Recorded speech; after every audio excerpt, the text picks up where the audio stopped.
No, earlier it was only one incline. No, now there are two inclines are there. So with respect to what we should resolve, there's a one question will come. Means, what is the reference I should take to resolve that one? So here, what you can do is like you can take the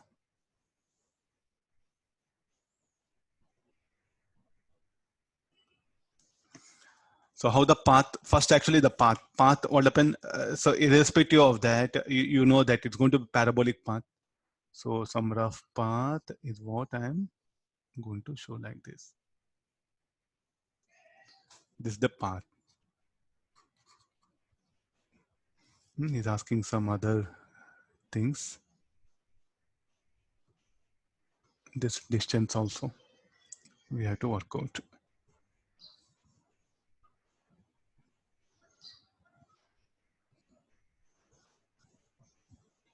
Okay, let's resolve G with respect to this one. So here it will be G sine 60 degree.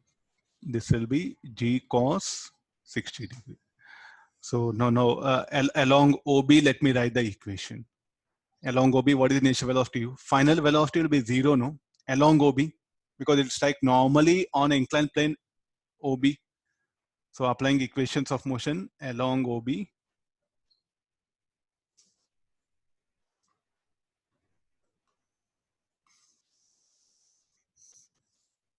Along OB, let me write. So what is the initial velocity? The initial velocity will be along OB will be initial velocity is U. Final velocity will be 0, no? At Q, that one. So the equation will be 0 equal to U minus G sine 60 into T. So what is the value of U? U is how much? 10 root 3. 10 root 3 by 2. So solving this, we'll get time of flight 2 seconds. Try to see that along OB. Along OB applied here. So what is the initial velocity? I'll just scroll up so that looking at diagram. Yeah, that one. So when it moves from P to Q, what is the initial velocity U? U is along OB, no? And due to G sine 60, it will undergo retardation. Finally, when striking the inclined plane OB at Q, its velocity will be directed perpendicular. So therefore, what is the velocity of the projectile along OB at point Q? Will be 0. So we are writing the equation like this.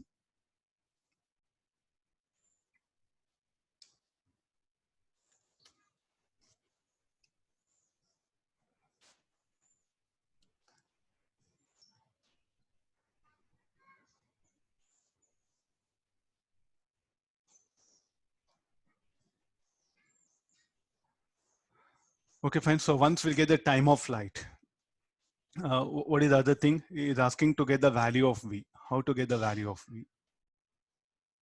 What type of motion it will describe along OB, retarding motion. Along AO, because of G cos 60 degree, it will accelerate, no?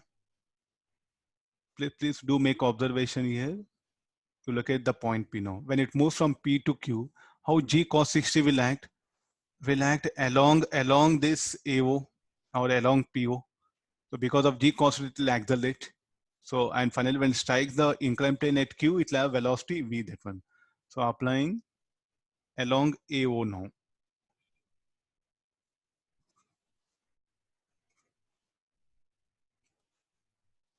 Along AO. Final velocity is 0, initial velocity. This will be G cos 60 degree into T. This will be G, this will be 10 cos 60 degree, 1 by 2. Time of flight is what? 2. So this will be 10 meter per second.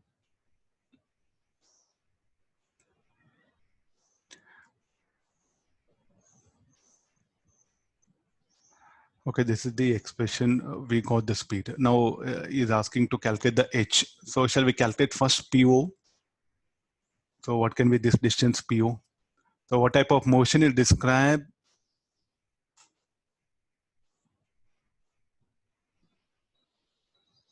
What type of motion will describe along PO? Along PO is going to describe accelerated motion. So any equation for PO, PO should be equal to G cos 60 degree T square by 2. S equal to half a T square formula. And what is the initial velocity along PO? Will be 0. Just applying equations of motion, nothing is there. So again, I'll proceed like this. Along AO, PO should be equal to G cos 60 degree T square by 2. 1 by 2, 10, 1 by 2, 2 square, 10 meter. Then can we calculate the distance OQ?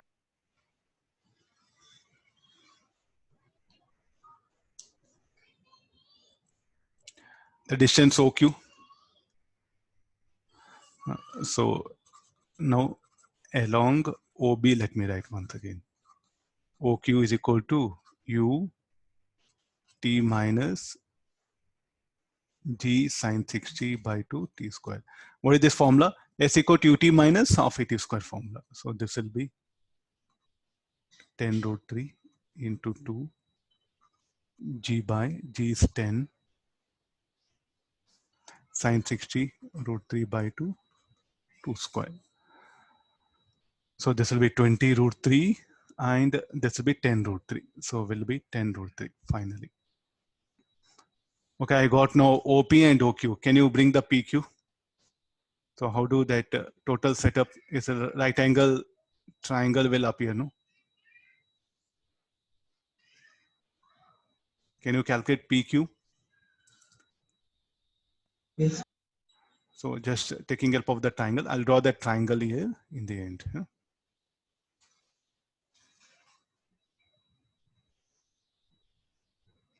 This is POQ. So we know PO 10 meter. This is 10 root 3. Is asking to get the value of PQ. So PQ is equal to PO square plus OQ square. So you see that the problem. So will you go for remembering the formulas, expression for range, time of, they're not applicable here, no? I insisted you in the beginning of the class only.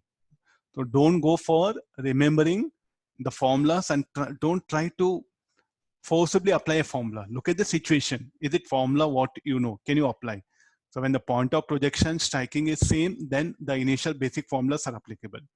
When point of projection and striking are different, no, better resolve velocity and acceleration along the incline, perpendicular, and get into the problem.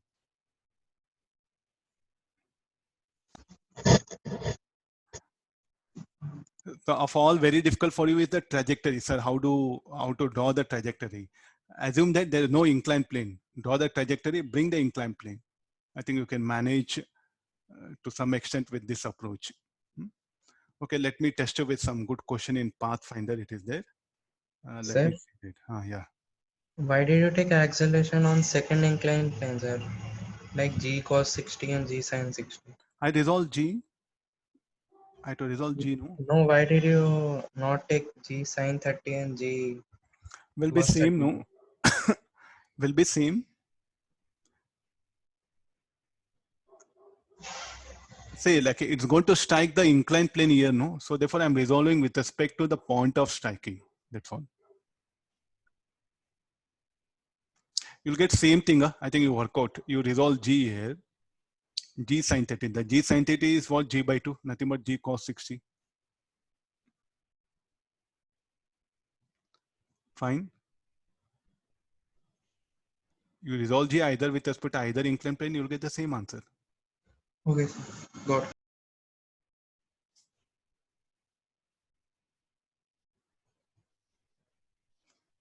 Okay, let's, the question is that, let's see that what you studied, how you are going to apply. Yeah?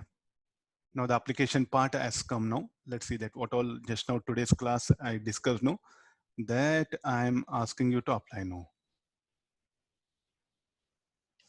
Okay, now take the question. A particle